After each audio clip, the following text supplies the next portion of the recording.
Olá, pessoal! Bem-vindos ao Psique Holística. Hoje, então, eu vim trazer o conto da Rapunzel e os simbolismos. Eu gosto muito desse assunto porque os contos, os mitos, eles são como se fosse assim um moldezinho para a nossa psique. Ou seja, eles retratam as nossas questões humanas. Nada mais é isso. A gente vê a bruxa, a gente vê muitas vezes um momento de crise, quando o herói ou a heroína acha que não vai conseguir. Para quem já leu o Bhagavad Gita, no Bhagavad Gita tem uma hora que o Arjuna, ele se atira no chão, não se atira assim, né? Mas ele fica de joelhos no chão e aí ele fala para Krishna, não vou conseguir. Então é um momento desesperador dele. No mito de Teseu e Minotauro, quando Teseu ele vai para o labirinto para vencer o monstro, ele também começa a sentir medo, pensa que não vai conseguir. E a gente passa por esses momentos também na nossa vida. A gente vê em vários mitos a natureza ajudando os personagens. A gente vê, eu não lembro agora, mas eu acho que é no da própria Branca de Neve, que no início da história ela vai limpando a casa e os bichinhos vão ajudando ela. Na Cinderela, né, os ratinhos, tem os animais que ajudam ela no mito de Psique. Então a gente vai vendo várias coisas, vários padrões dos mitos que refletem a nossa vida.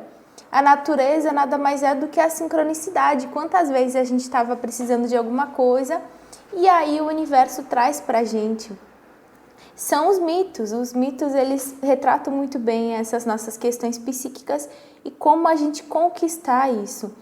A gente vê a fada madrinha ajudando a Cinderela, então com a magia, com a espiritualidade a gente consegue vencer alguns desafios e isso ajuda a gente. Esses mitos eles servem para nos inspirar. Eu mesma, assim, quando estou meio mal, alguma coisa assim, eu vou ler um mito, eu lembro de alguma história que na hora eu percebo, né? Poxa, tem como, eu tenho ferramentas, os mitos estão aí. E é muito legal, né? Ajuda a gente a entender muitos mistérios da vida também. Bom, então hoje eu vim trazer o conto da Rapunzel. Eu vou falar a história, relembrar pra gente ver. Só que na sua versão original, na clássica. Eu vi que recentemente a Disney fez o filme Enrolados. E lá nesse filme ela acabou modificando um pouco. Que até por causa da nossa... Hoje em dia, nosso contexto histórico, né? Eu não vi ainda esse filme, mas eu fui ler sobre ele para ver se ele era igual ao original, se ele foi modificado. E ele foi, sim. E eu li, inclusive, que a Rapunzel é ela que, na hora do beijo, ela tem iniciativa. Então, a Disney, a gente pode ver que a Disney, em vários filmes, ela coloca a mulher de uma forma mais iniciativa, de um jeito, às vezes, que não aceita a ajuda dos homens, que é um retrato da mulher que foi sendo formado de uns anos para cá. Porque a mulher, ela percebeu a repressão que ela tinha, às vezes, dela mesma, ou desse masculino dentro dela, e isso fez a gente ter meio que sair, né, ter uma vontade de explorar mais esse masculino. A gente vê também dentro da psicologia, da psicanálise, de que a gente tem a mulher e dentro da mulher ela tem energia masculina, só que às vezes é inconsciente, e o homem ele tem energia feminina, só que às vezes é inconsciente. Então essa mulher, uma energia masculina muito bem trabalhada, canalizada, seria uma mulher com iniciativa, uma mulher que consegue fazer as suas coisas. Já com um masculino não trabalhado, a gente vê mulheres agressivas, mulheres que querem mandar, que não conseguem escutar. O homem também, né? A gente vê uma mulher bem trabalhada, um homem que consegue ter um equilíbrio emocional, que consegue acessar os seus sentimentos, que tem uma espiritualidade bem trabalhada. O homem, né, dentro da própria psicologia também, com o feminino não bem trabalhado, ele coloca as suas emoções muito forte, então qualquer coisa irrita, esse homem incomoda. O homem que é domado pelas suas emoções e não consegue equilibrar. Então a gente vê isso também dentro do mito. Às vezes o homem ele aparece de uma forma, de outra. Então a Disney ela meio que modificou, mas eu vou falar na história original, que ela é muito simbólica. A Disney ela acaba trazendo uma coisa mais do dia a dia, como está hoje. Já os mitos, eles mostram a sua forma simbólica. Então a mulher, às vezes, no mito representa a alma, o homem pode representar ou o espírito ou o corpo físico, depende do mito. E aí cabe a gente a dar uma olhadinha. Eu vou dar uma analisada da minha forma, não é uma verdade absoluta, mas eu trago aí muito dos meus estudos da psicanálise, da psicologia junguiana, do próprio simbolismo que a gente tem dentro das filosofias mais clássicas também. Mas então vamos começar. Uma coisa, né, é de que esse mito da Rapunzel, ela tem também o masculino, só que ela retrata muito as facetas do feminino dentro da gente. Novamente, tanto do homem quanto da mulher, então serve para a gente entender muito do nosso interno também. Bom, então eu vou começar a contar a história da Rapunzel. A história começa mais ou menos assim. Era uma vez um casal que há muito tempo desejava inutilmente ter um filho. Anos se passaram e seu sonho não se realizava. Afinal, um belo dia, a mulher percebeu que Deus ouvira suas preces. Ela ia ter uma criança. Começa assim. Então, quase todos os contos, mitos nem sempre, mas conto, começa com era uma vez. E isso acaba meio que mostrando assim uma coisa meio atemporal. Ou seja, não teve uma época. É muito mais simbólico, né? E então, eu vou contar um pouquinho da história, resumidamente, e depois eu vou dizer, assim, dentro da minha visão, o que são esse simbolismo. Eu deixei aqui meio anotado para mim lembrando, porque é muito grande esse conto. Então, começa assim, eles queriam ter um filho e aí certo dia ela se vê grávida. Só que onde eles moravam, tinha uma janelinha no fundo da casa.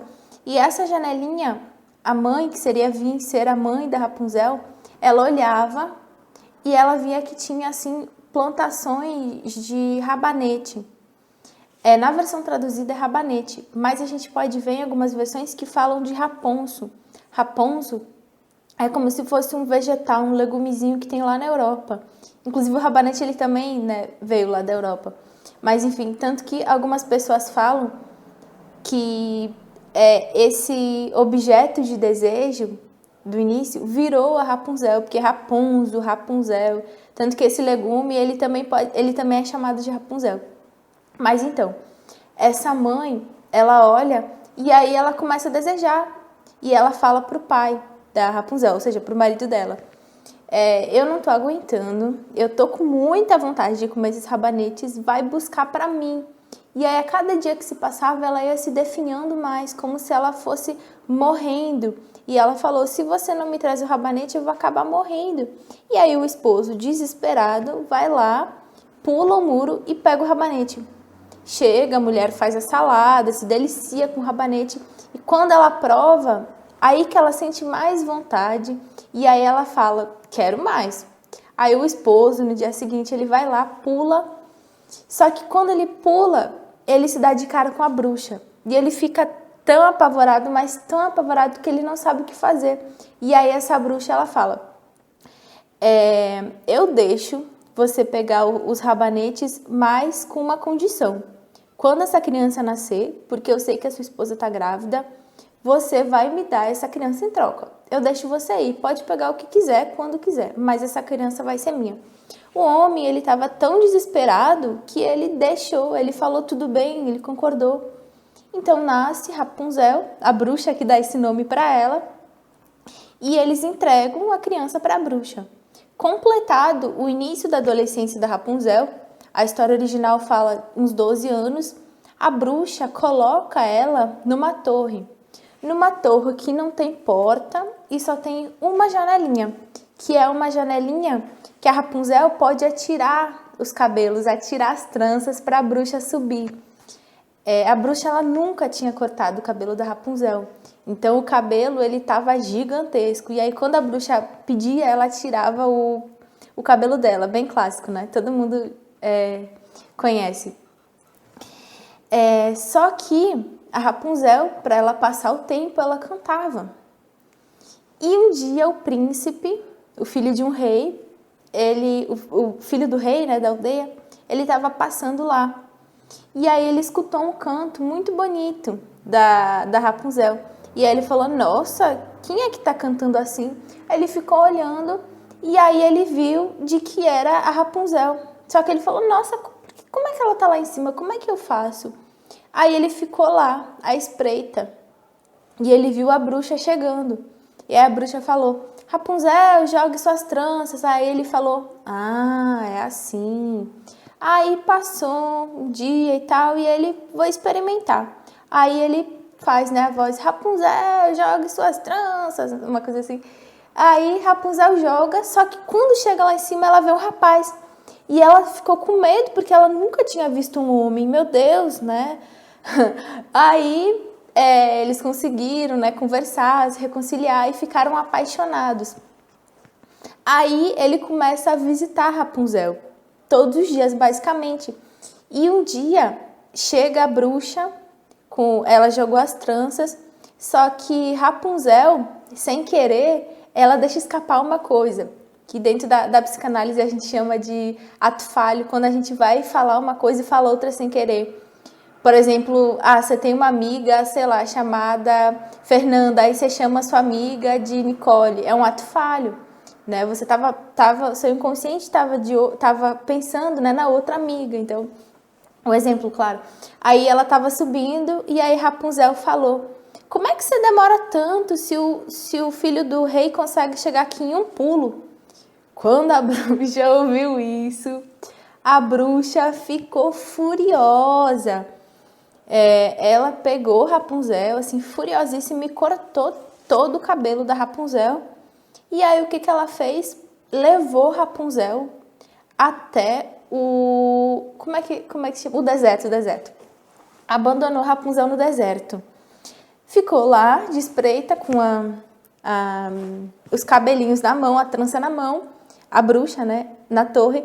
Quando o príncipe chegou, a bruxa jogou esses cabelos e o príncipe subiu.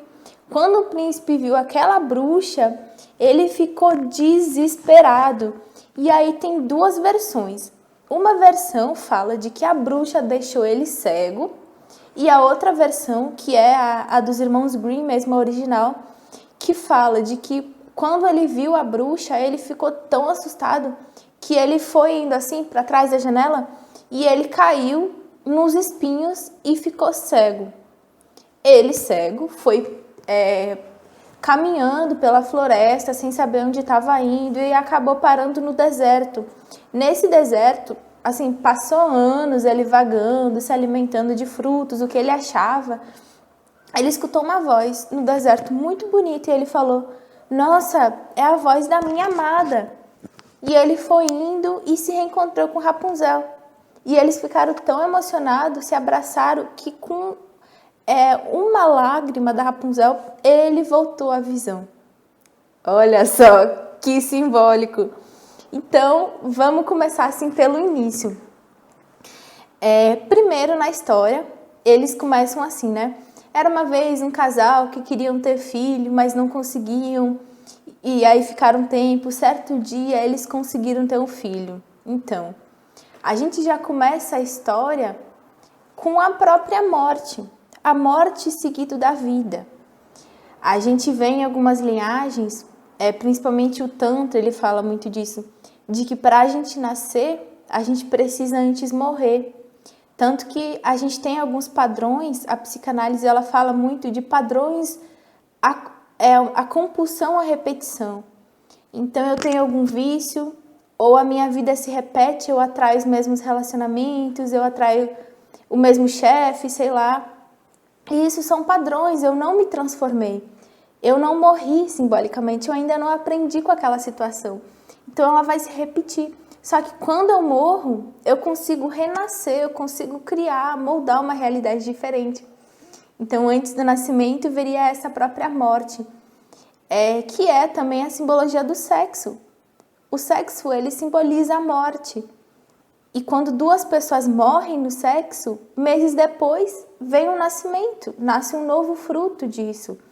A gente vê a nossa respiração, a gente inspira e expira. A gente vê as estrelas, a morte, o nascimento das estrelas, né? No caso também aqui a morte. A estrela, ela expande, expande, expande, expande, expande, expande. Aí chega um momento, ela expande tanto que pum! Né? Aí ela cai assim, né? Ela vai assim. Então esse é o nascimento, essa é a morte da estrela, né? Então é como se o universo, tudo, antes de todo o nascimento tem a morte. E esse é o ciclo, nasce, morre, nasce, morre. A nossa reencarnação, né? Inclusive tem um estudo dentro da ciência que fala que o universo ele está expandindo. E eles falam que depois desse universo se expandir, ele vai de novo se retrair. Foi o Big Bang também. Claro, isso há milhões de anos, né? Então o mito ele já começa assim, né? Outra coisa, eu também rouca, eu acho. Outra coisa muito legal da gente analisar nesse conto é o desejo da mãe, a mãe que vem ser a mãe da Rapunzel. Ela sente muito desejo de comer os rabanetes, só que ela não vai atrás desse desejo. Ela pede o quê? Ao pai. E o pai vai lá e satisfaz esse desejo. Inclusive, a gente vê nessa história um masculino meio fragilizado. Cada história, ele retrata uma coisa. A gente pode ver... Gratidão. A gente pode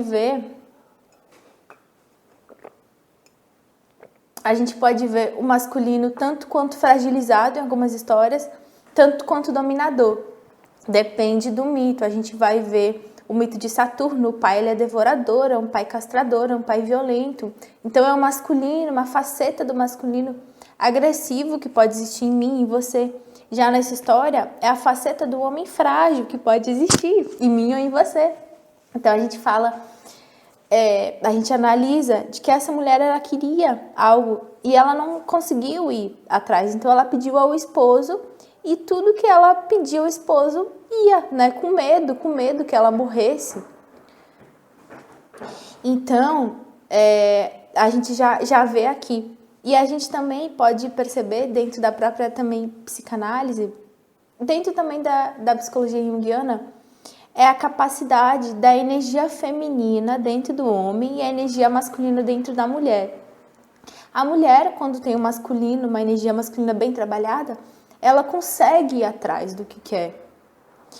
Se ela não tem, ela vai ficar muitas vezes a vida inteira procurando algo sem saber o que é, porque ela não tá com esse lado da guerreira, já tem o arquétipo da guerreira, né? Assim como já tem o arquétipo do mago, que seria uma energia feminina dentro do homem, a guerreira seria a mulher com seu arquétipo do homem integrado. Então essa mulher ela pede ao esposo, que o esposo faz tudo, mas ela não tem a capacidade. E aí a gente vê uma coisa muito legal, que é a separação, a fragmentação do arquétipo feminino. A mulher, ela é muito cíclica, ela tem várias facetas, ela tem a capacidade de se transformar, mas também de dar a vida. Só que a gente pode ver assim na Idade Média e várias épocas vindo até aqui, várias facetas da mulher acabou sendo fragmentada. Então a mulher hoje, muitas vezes, claro, ela não consegue ser várias, ela não consegue usar todos os seus arquétipos, às vezes ela usa uma. Por quê? Porque na Idade Média foi castrada, por exemplo, o lado feiticeira, o lado da bruxa. Foi, né, a caça às bruxas, a mulher foi endemonizada. Então a mulher, com o tempo, assim, a gente vendo até as nossas memórias, né, das nossas ancestrais, o nosso DNA, as nossas células, eles vieram sendo repetidos, né? Tanto que tem o próprio estudo da constelação familiar, que estuda os campos morfogenéticos. Então, tudo que as mulheres atrás de mim fizeram, ou os homens, influenciam, querendo ou não, em mim um pouco hoje. É como se eu tivesse mais tendência àquilo. Então, naquela época, as mulheres só podiam usar uma faceta. Então, era muito considerado as mulheres de família, a mulher que era bruxa ou que mostrava sua sexualidade, ela era endemonizada. Então, o demônio, a mulher que seduz. Então, a mulher ela foi castrando esse lado da bruxa, que é a sua feiticeira. E, consecutivamente, os homens também. Né? Porque o homem ele também tem o lado dessa bruxa, essa mulher, que muitas vezes ele se assusta com essa bruxa. Que na história o homem ficou apavorado com a bruxa. Então, a mulher ela usou muito só a dama, que é um dos arquétipos. A mulher que ajuda na casa, que serve a casa, que é virgem, que não pode usar da magia, que não tem muita voz. Então, essa foi uma faceta. Mas tem outras facetas também. E essa a gente vê na história a bruxa sendo diferente da mulher. Só que enquanto que a mulher na história ela não consegue ir atrás dos seus desejos, a bruxa, ela nessa história, ela conquista tudo o que ela quiser. Vamos ver. A bruxa, ela quis a criança, ela falou para o homem me dar a criança, o homem concordou, deu a criança. A bruxa, ela quis a Rapunzel só para ela, conseguiu ter a Rapunzel só para ela. A bruxa quis colocar ela na torre, a bruxa, o que ela fez? Foi lá e colocou. A bruxa quis colocar a Rapunzel no deserto, conseguiu. Ela foi fazer não sei o que com o príncipe, conseguiu. Então, essa bruxa, esse arquétipo do próprio desejo, da capacidade de ir atrás dos desejos, de se conquistar também. Fala muito aqui da bruxa, tá? Vamos ver mais uma coisa, eu anotei, porque é bastante coisa, assim. Ah, sim. A faceta dessa bruxa nessa história, ela tá um pouco diferente. A gente pode ver outras histórias de que a bruxa, ela tá como uma bruxa má, que quer matar. Então, a gente vê na Branca de Neve, a bruxa, ela não quer acolher, trancar. A Branca de Neve, ela quer matar, ela dá a maçã. É a mãe devoradora, que a gente vê muito dentro da psicanálise. Em João e Maria, a bruxa, ela até alimenta as crianças, mas é porque ela quer prender, ela quer comer as crianças, né? Gente, tanto que esses dias eu e meu companheiro, a gente foi ver um trailer, e aí era João e Maria, uma versão nova, e a gente começou a ver, e que macabro aquele trailer do filme, gente, o símbolo da bruxa que mata, que é canibal, né? Então, a gente tem essa visão muito da bruxa má. Só que nessa história, essa bruxa ela é uma meio que má diferente, porque ela prende a Rapunzel, ela cuida da Rapunzel, ela quer para si. Então, é como se ela fosse super proteger a Rapunzel. É uma das facetas da mãe, do feminino, a gente vai falar isso, a mãe que prende sua filha. A gente vê na história de que ela prendeu Rapunzel no início da sua adolescência, dos 12 anos, que é quando a mulher ela começa a desenvolver os seus hormônios, ela vai atrair parceiros, ela vai para a vida, para o mundo, e a bruxa faz o quê? Coloca ela dentro de uma torre, ou seja, você não vai para o externo, você não vai explorar, você vai ficar aqui. É a incitação para o interno. A bruxa, ela prende, é a mãe super protetora que não quer que sua filha namore, não quer que sua filha saia, quer sua filha só para si. É um lado sombra da mulher. Então, essa bruxa, nesse conto, ela se comporta diferente. Podem ver de que a maldade que ela faz é para querer a Rapunzel só para si. Por que ela coloca lá? Porque quer só para si. Por que ela depois corta a trança da Rapunzel? Ah, não vai ficar só para mim? Então vai pro mundo, te atiro pro mundo, né? É aquela coisa da mulher quando sai de casa, na casa da mãe e do pai, e agora? Tô no deserto, né? É basicamente isso. Então a gente vê essa faceta dessa bruxa, é a super proteção, né? Bom, vamos continuar. Outra coisa, né? É que a gente pode entender de que dentro do mito, todos dentro do mito representam um só.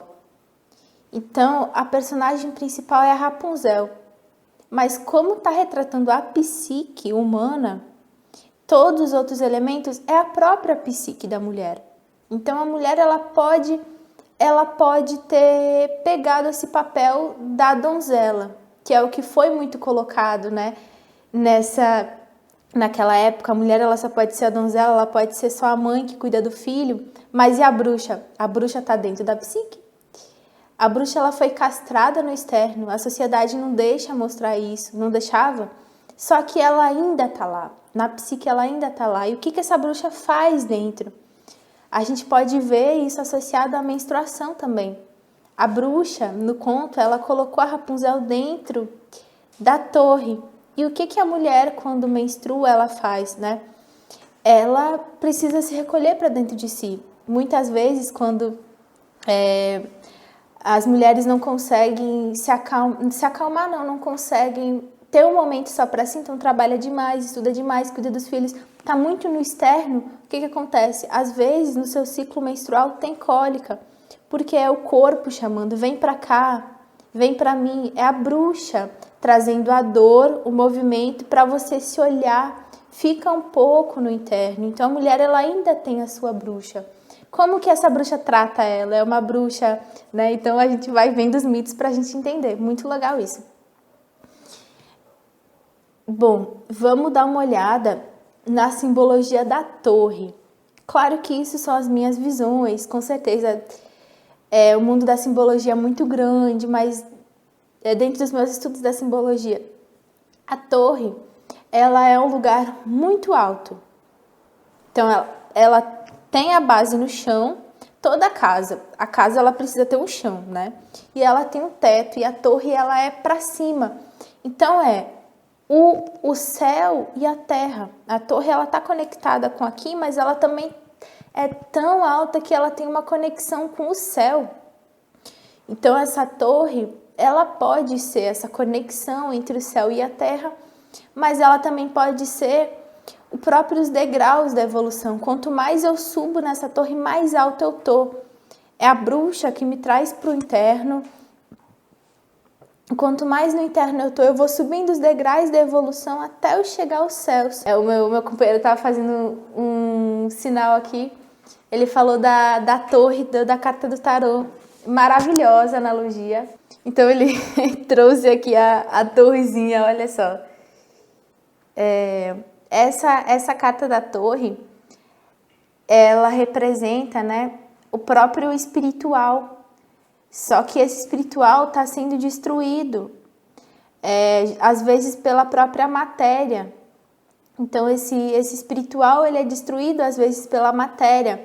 Então a quebra da nossa espiritualidade, né, através de alguma questão. Então a caída, a gente pode ver todo o simbolismo, né? O fogo a gente pode ver no mito que ele é sempre para cima. Ele nunca se espalha, ele vai sempre para cima. A vela, se a gente colocar a vela, o fogo da vela tá aqui, se a gente colocar aqui, a vela tá aqui, se a gente colocar aqui, a vela para cá, se a gente coloca para baixo, a vela queima nossa mão. Então ela vai sempre para cima, que é a espiritualidade. A água ela não vai para cima, ela vem para cá. Então a água é a matéria. A terra, o elemento terra, ele já tá aqui no chão. É a matéria também, é o material.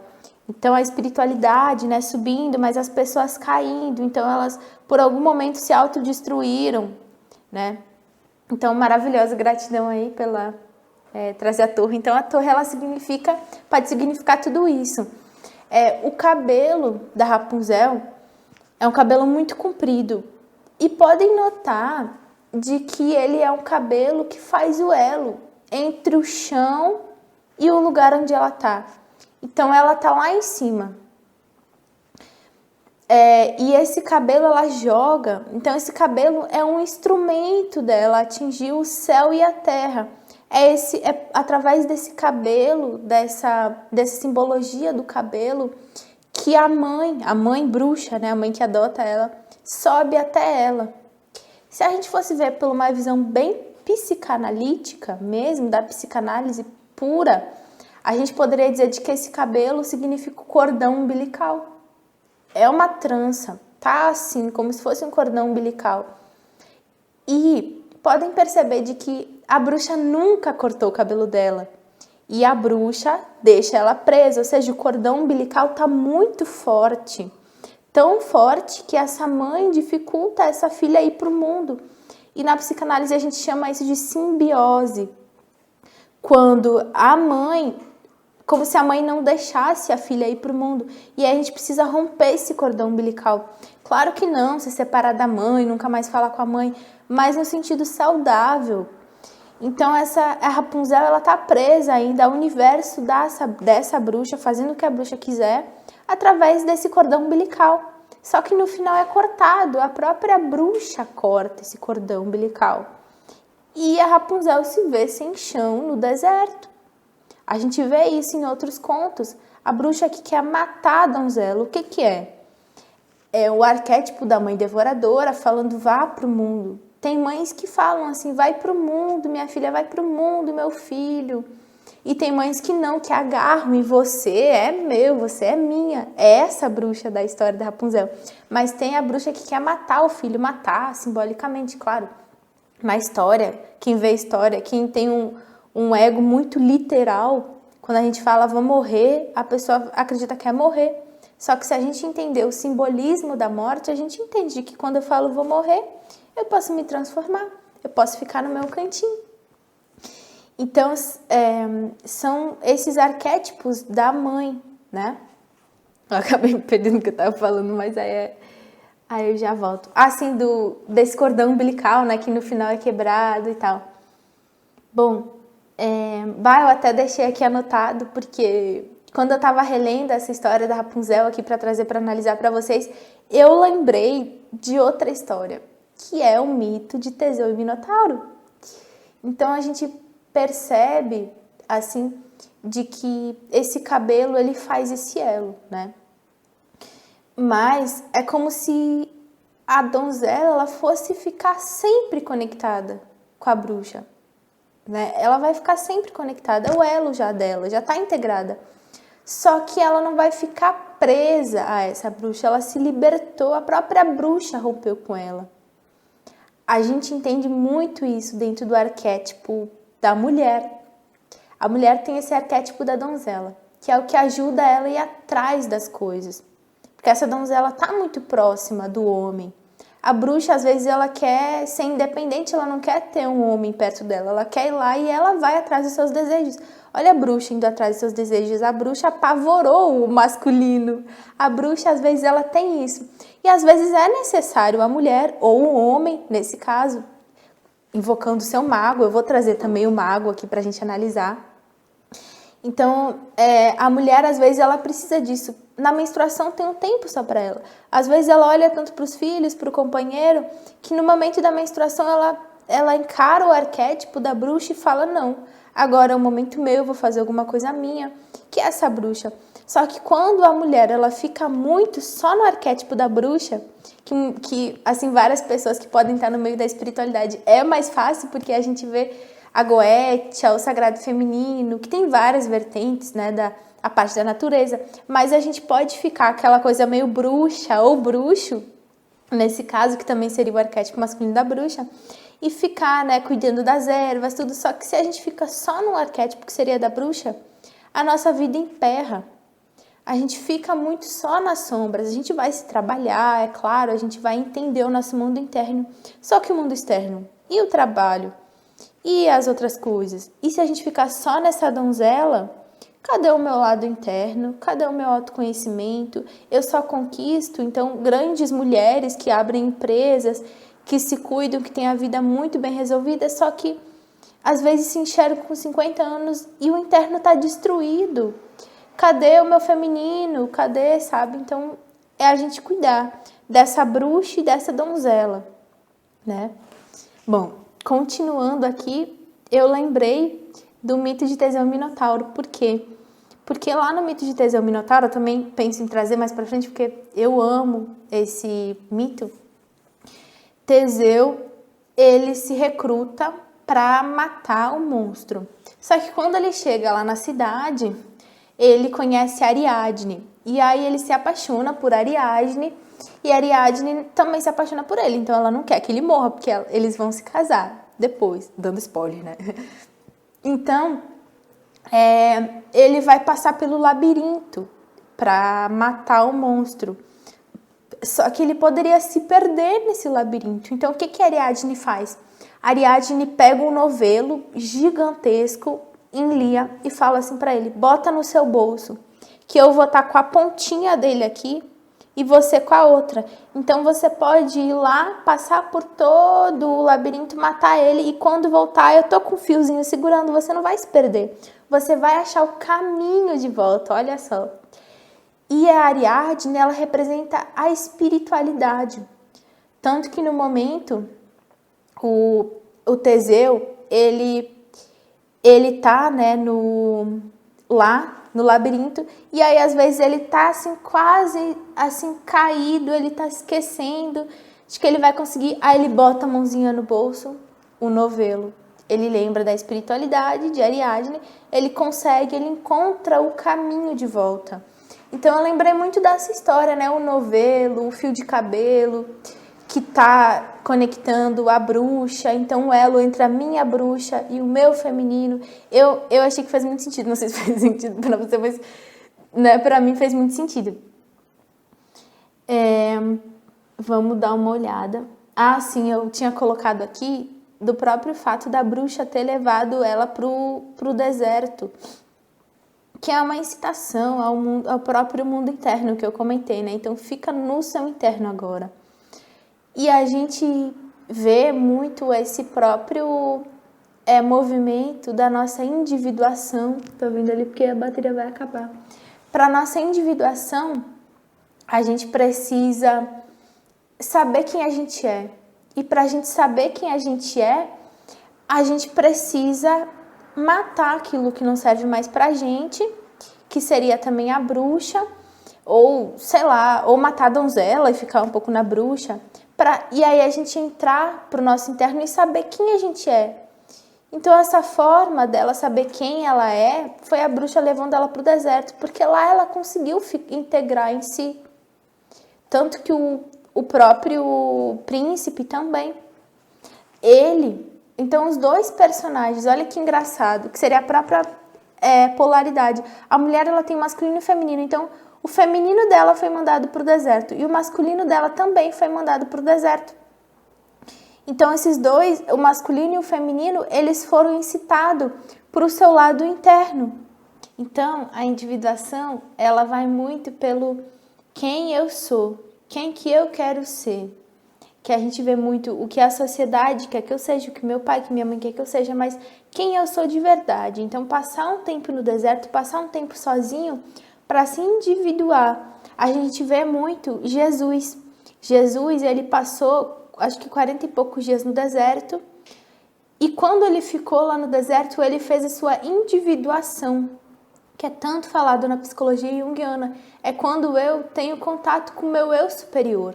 Eu sei que eu não sou o meu ego, eu sei que eu não sou o meu sentimento, o meu pensamento, eu sou algo muito maior. Claro que esse meu ego, ele me ajuda a eu entender tudo isso, porque é a ferramenta que eu uso aqui nesse planeta, na encarnação, mas eu sou algo muito maior, então isso é individuação. E agora quem eu sou, sabendo esse meu ego que foi trabalhado, sabendo que eu sou um espírito, mas que eu tô aqui, então quem agora eu vou formar? É o novo eu. Né? Bom, a gente vê também de que esse masculino, ele foi amadurecido conforme o mito foi sendo posto, porque a gente vê que o conto começou, né, retratando a psique feminina. A gente pode falar isso porque a atriz, a personagem principal é a Rapunzel. Então é como se a Rapunzel fosse a psique e os outros fossem o elemento.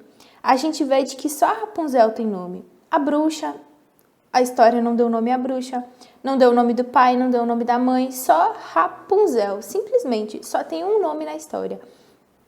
Então o masculino do início, da psique da Rapunzel, era um masculino meio fragilizado. Mas com o tempo, esse masculino, ele também perdeu uma certa visão e ele foi no seu processo. Ele ficou no deserto, ele teve que sobreviver, ele teve que descobrir quem ele era também. E depois ele amadureceu, ou seja, ele para ele encontrar Rapunzel, ele teve que amadurecer, ele teve que entrar para dentro de si, o seu interno, ficar também perdido no deserto sozinho, lá, sabe, ativando o seu lado da ação, do assertivo, até ele encontrar Rapunzel de novo, que seria a própria espiritualidade. Tanto que uma lágrima dela, da Rapunzel, já fez ele enxergar novamente. A gente pode ver isso pelo próprio nosso chakra do terceiro olho, né? Então a gente pode fazer essa analogia assim também. E a gente pode também entender, eu acho que eu comentei, né, de que em alguns mitos o feminino é a própria alma e o masculino pode ser ou o corpo físico ou o espírito. Então o nosso físico, o nosso corpo físico, se a gente for ver no sentido bem simbólico mesmo, ao ter contato com essa nossa alma, com a alma no sentido mais puro porque assim, a gente tem a nossa alma, né? O espírito para encarnar tem a alma.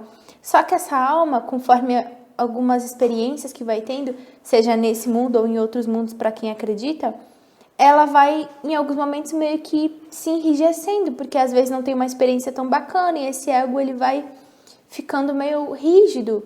Só que a alma, logo que ela foi formada, ela é pura, tanto que às vezes aparece nos mitos a mulher pura, a princesa, né? Que fala dessa pureza, é a alma puramente. Então o corpo encontrou a sua essência, quem ele é realmente na sua essência, sem tudo aquilo que ele passou, todas aquelas dificuldades. Então quando ele encontrou, ele voltou a enxergar. Tem uma coisa muito legal aqui que eu queria compartilhar com vocês, é de Dickmann. O Dickmann escreveu uma frasezinha que ajuda muito. Ele fala assim: mesmo sem interpretação determinada, o conto de fada nos fala e se dirige ao problema mais agudo em nós naquele momento. Assim, o conto desenvolve sua ação no inconsciente humano e aí esta ação se aprofunda e se esclarece. Então, lembra que eu comentei no início que o conto ele retrata questões da nossa psique, do nosso inconsciente? Várias pessoas podem ler o mito de Teseu e Minotauro. O Minotauro sendo o monstro, a nossa sombra. Cada pessoa que lê vai interpretar aquilo de uma forma. Então, o mito ele fala a mesma coisa. Só que para mim pode ser a minha luta contra o egoísmo. Para outra pessoa pode ser a luta contra uma bebida alcoólica, um vício que ela está passando. Aquele monstro pode ser uma coisa que lhe intimida, lhe faz ter timidez e se expor para o mundo. Cada um vai interpretar e vai encontrar forças da sua forma. Então, tem uma parte dentro do Teseu mesmo e do Minotauro que é muito forte para mim, que é quando a Ariadne dá para Teseu esse fio, esse novelo. Então, para mim, representa a minha espiritualidade. Eu saber de que eu posso passar por momentos conflituosos, mas eu vou ter sempre o meu lado espiritual comigo. Eu sempre vou ter as minhas crenças, eu sempre vou ter a minha filosofia de vida. Então, a minha filosofia de vida é tal. Aquilo vai me ajudar. Então, mais para outra pessoa, a parte mais forte dentro do Teseu Minotauro pode ser o momento que ele está matando o monstro, é o conseguir matar o monstro e se lapidar, né? Tanto que a gente pode ver também, eu posso analisar, mas dentro do Teseu Minotauro ele tem um machado que se chama, poxa, eu esqueci agora, fio... eu esqueci, mas é um machado que ele tem ponta dupla. Ele é do lado um machado e do outro lado um machado. Então ele não é só um machado que ele matou o animal, é um machado que ele também se pegou. Então conforme ele ia matando o animal, ele ia se lapidando. Então eu não vou lapidar só a minha sombra, porque querendo ou não ela é um lado meu. Não adianta eu fugir de uma sombra, de um vício, de um hábito, destruindo ela, mas e eu? Se eu não me lapidar, vai vir o vício em outra coisa, vai vir outra questão, outra dificuldade. Então, à medida que eu lapido o externo, eu lapido talvez esse meu monstro, eu me lapido. Isso pode ser uma coisa muito forte. Então ele comentou aqui, né, que vai servir, os mitos eles vão servir para o que você está passando de dificuldade nesse momento. E aí a nossa psique, ela consegue encontrar ferramentas para também conquistar. Eu não sei se acontece também com vocês, mas depois que eu vejo um filme muito bom, com simbolismo, talvez Star Wars, pode ser um Harry Potter, pode ser qualquer assim, filme que traz essa coisa, ou um mito, eu me sinto muito criativa. Depois eu quero escrever, depois eu quero fazer alguma coisa. Então a gente se sente criativa, a nossa psique ela se sente inspirada em também conseguir. Se ele conseguiu, por que eu não vou conseguir? A nossa psique ela precisa de símbolo. A nossa sociedade hoje em dia ela não tem símbolo e é uma sociedade que está com muitas dificuldades assim. Se a gente for ver dentro da história, a gente pode dar uma analisada em outras civilizações que tinham símbolos muito fortes e que cresceram muito como civilização, tinham o seu melhor, o seu ideal como homem. Hoje a gente não tem tanto ideal como homem. Os ideais às vezes estão nas novelas, que nas novelas às vezes tem cada coisa absurda, assim, de coisa que não ajuda tanto a nossa psique. Coitada da nossa psique. Às vezes ela se agarra num símbolo não tão bacana porque é aquilo que ela consegue, né? Se a gente vê alguma luta, alguma coisa, sei lá, querer se sentir superior, querer se sentir muito bem, é aquele símbolo que a psique tem no momento. Então ela vai usar daquilo para ela melhorar, só que quanto melhor os símbolos a gente coloca, mais a nossa psique ela consegue se elevar. Então os símbolos são ótimos. As civilizações que não têm símbolos passam por muitas dificuldades aí, né? A gente mesmo passando por muita dificuldade. Eu tenho mesmo a Joana, uma psicóloga que me acompanha. Eu lembro que uma vez, assim, ela já me acompanha há um bom tempo. Logo que eu comecei a fazer terapia com ela, eu estava passando por algumas dificuldades. Eu estava terminando na escola. E aí ela me falou uma coisa que eu não esqueço, né? De que às vezes a gente se sente meio perdido na vida, a gente tem algumas dificuldades porque a gente não consegue encontrar o nosso sentido de alma. A gente fica meio perdido, então toda dor que a gente tem é como se fosse uma vontade do nosso espírito, do nosso corpo, encontrar a nossa essência. Então a gente vai se sentir perdido até a gente conseguir encontrar o nosso caminho, né? Então é exatamente isso, assim, né? A gente precisa de símbolo para a gente conseguir ser quem a gente é, né? Então os símbolos eles servem muito para isso. Vamos ver se eu anotei mais alguma coisa aqui para eu continuar aqui. Eu tinha anotado aqui, né, justamente dessa mãe devoradora que apareceu na história, que ela apareceu numa faceta de super proteção, e eu até comentei, né, da simbiose dentro da psicanálise. Inclusive, quando o nenê nasce, o cordão umbilical físico ele é cortado. Só que energeticamente e psicologicamente, às vezes demora muito mais tempo para a mãe e para a filha ou para o filho sair desse cordão umbilical. Porque assim, isso é chamado de simbiose, como eu tinha comentado dentro da psicanálise, que simbiose a gente tem assim um termo dentro da biologia. É um termo dentro da biologia que não é tão bem definida, mas que a psicanálise acabou pegando para falar dessa coisa do filho e da mãe pensar que são um só. Então o filho ele passa 9 meses na barriga da mãe e eles se alimentam da mesma coisa, o que a mãe pensa, esse feto, que muitas vezes a gente pode ver dentro do espiritismo, que não necessariamente o espírito já vai estar ali naquela criança, só que as memórias do corpo tá ali. E o espírito ele tá acompanhando, então tudo que acontece com aquele corpo, mesmo o espírito não estando 100% ainda ali, isso vai sendo aos poucos, o corpo ele experimenta uma sensação. Então, se ele se sentiu acolhido, esse corpo se sentiu acolhido dentro da mãe, ele vai se sentir acolhido na vida, porque o nosso corpo ele tem memória. Se a nossa mãe, querendo ou não, ela sentiu alguma coisa, esse elemental ele vai se sentir às vezes meio rejeitado, né? Não que a culpa seja da mãe, mas esse nosso corpo ele capta muita coisa. Então, quando a gente está lá na barriga da nossa mãe, a gente pensa que é um só. E a mãe, por um instante, pode pensar isso. Não digo nem conscientemente, mas a psique da mãe. Porque imagina, você tá ali com um ser, é como se ele fosse você, só que essa criança nasce e o cordão é cortado. E isso para a criança é meio que um choque.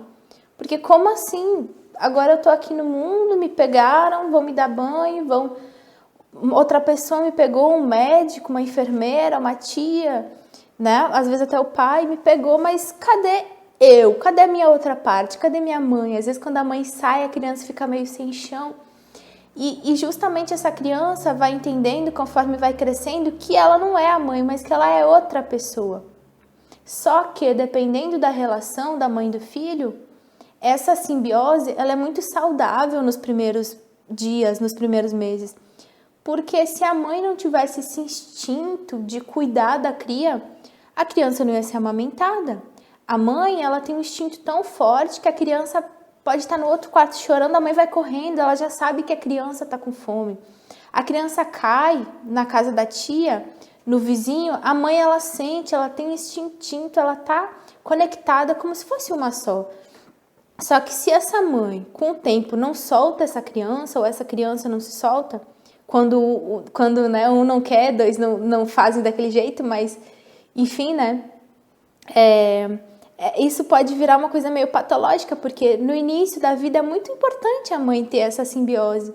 Só que se com o tempo essas duas pessoas têm essa simbiose, a criança ela não consegue se desenvolver. É o caso da Rapunzel.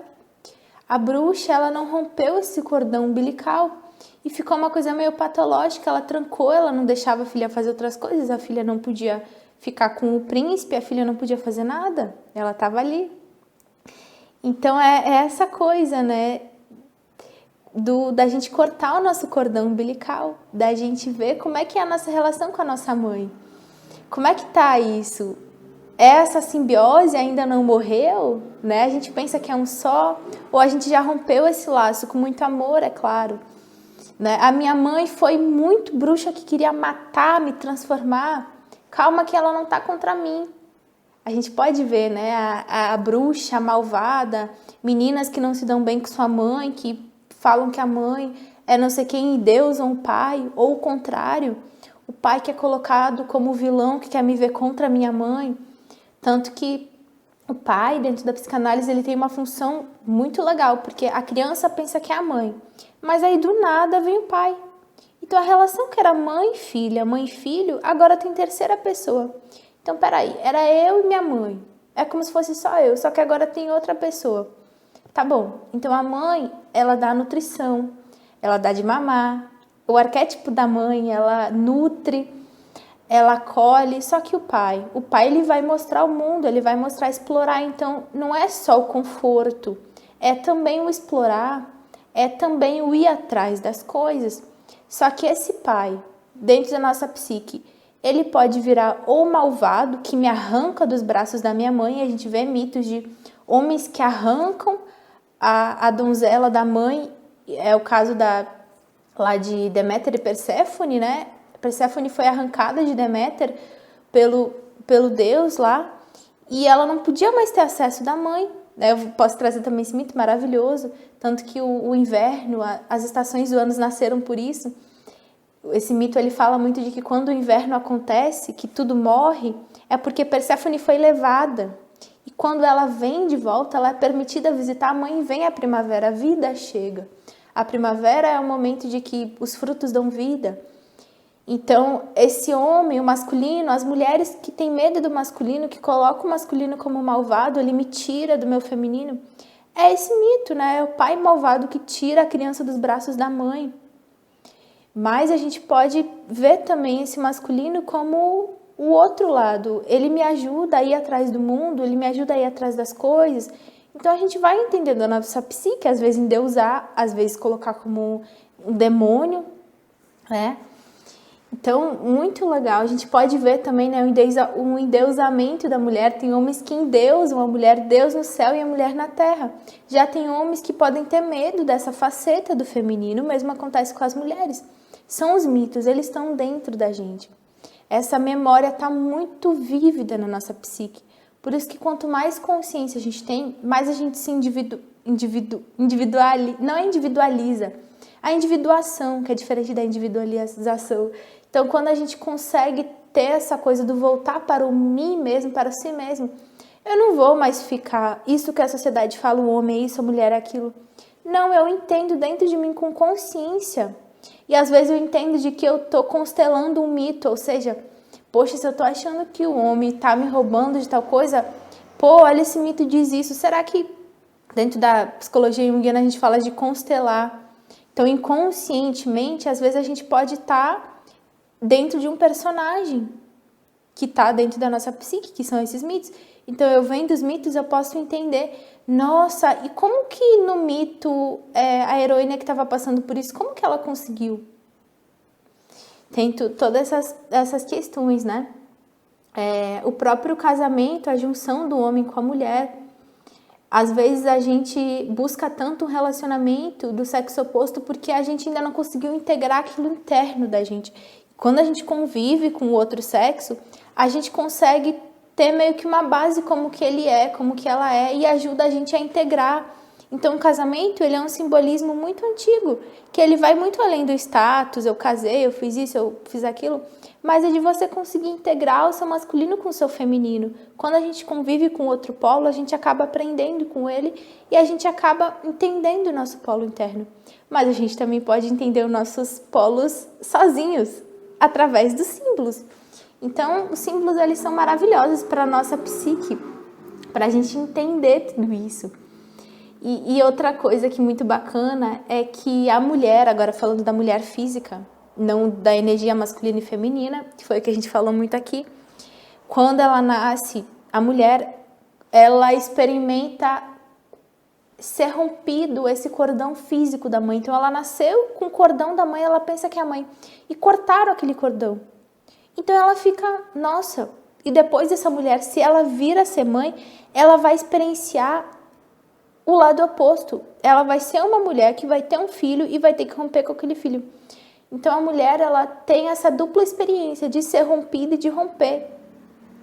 A mulher, ela cicla, ela tem a menstruação, ela sabe o momento da morte, o momento da vida. O homem, ele também, quando ele nasce, ele é rompido com a mãe. Só que não necessariamente ele necessita romper depois com esse filho. E aí a gente vê outras facetas do homem, do masculino, porque a mãe, às vezes, ela é muito apegada à sua cria. Ela não solta, o filho quer sair, não. Às vezes o pai fala, deixa aí. Porque o homem, ele não experimentou essa coisa de simbiose, ele é eu. Não, ele não é eu, sabe? Ele entende. Mas claro que a gente pode ver homens que constelam o feminino, que prendem a sua filha, esse bruxo, né, essa bruxa, que não deixa o filho sair. Só que geralmente a mãe que tem essa coisa, né, de prender, de soltar o filho. E o pai, ele já fala, deixa, vai mesmo, sabe? É a vida, né? É como a gente aprende com o masculino, com o feminino. Bom, eu acho que é isso. Eu não tinha anotado mais nada aqui. Eu até comentei aqui, né, que essa ruptura pode ser agressiva, mas eu já comentei, né? Que é a gente pegar o masculino como o vilão, né? Ou pode ser também muito boa, né? O herói que vem me salvar, a mulher que às vezes espera o príncipe encantado que vai me tirar dessa vida. Várias coisas a gente pode ver.